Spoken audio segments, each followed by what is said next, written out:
Hey YouTube, Jezuzfreek with you once again. I want to talk to you guys about slavery. This is a very controversial topic.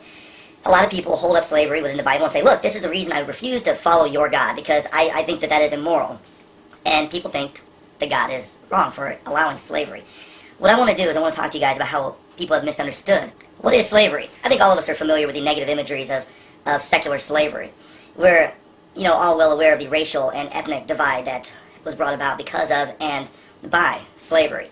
We understand that slavery was a very, it's the epitome of exploitation of another human being for our own personal gain. But what about biblical slavery? Is or was it like the slavery that we're all familiar with? Now it's very clear that slavery in the Bible is totally different than slavery that we're familiar with. That the book of Exodus 21:26 teaches that we were to treat slaves the same standards as other Israelites. You see, we were to treat slaves biblically in a kind, loving manner. I believe that slavery was merely a foreshadowing of our relationship with our Heavenly Father.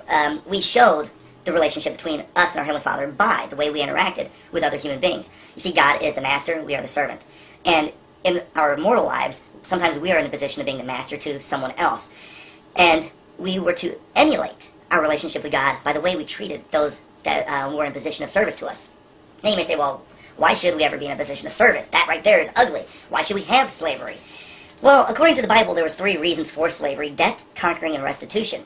Let's cover debt first. The book of Deuteronomy 15:12-18 teaches that slaves were given the option of remaining slaves if they owed, and they went in slavery, restored what they owed, and if they desired to continue on because of the kind treatment from their masters, which is spoken of in Exodus 21:26, that was a viable option. And in biblical times, that was an option that was exercised quite frequently. You would have a person that was more well-to-do that would take in slaves, and they would feed and clothe and take care of, and they would be kind and loving to these slaves. And slaves would say, hey, you know what, this is better than me going out and trying to, succeed and struggling, and I'll just stay on with a slave owner and be content once their debt was restored. And finally, someone may say, well, what about conquering? You go in, you conquer a town, and now they're slaves. Oh, the brutality.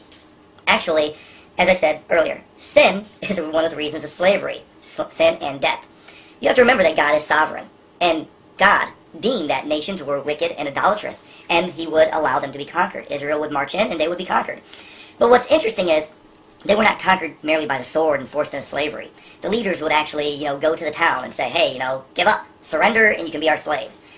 And those that understood that they were in defiance of God, that wanted to restore themselves to God's graces, or restore themselves in God's graces, they would voluntarily allow themselves to go into slavery. And those that held fast to their own iniquity and said, no, we do not acknowledge the sovereignty of God, God would have them killed, because God did not want forced labor. Deuteronomy 20:10 speaks of this. God does not want forced labor. He wants willing submission to Him. So I think when we look at biblical slavery, we see it's very clear that slavery was not barbaric and horrendous as people oftentimes will present it as. Slavery was one of restoring a debt or restoring ourselves to God's graces. And in both of those instances, I should say, the slaves, were to be treated as any other Israelite. They were to be treated with kindness, with love. And I think that is very, very telling of God's nature towards us. I pray God blesses you with this message. I pray that all of you will understand that slavery, when done by biblical standards, was a good thing, a positive, beneficial thing. Slavery, when done as humans decided to corrupt it and make it a exploitation, a denigration of people because of their race or their culture, ethnicity, or their financial lack thereof, whatever, however you want to say it, their financial suffering. That was wickedness, horrible wickedness, and God would frown upon that very act.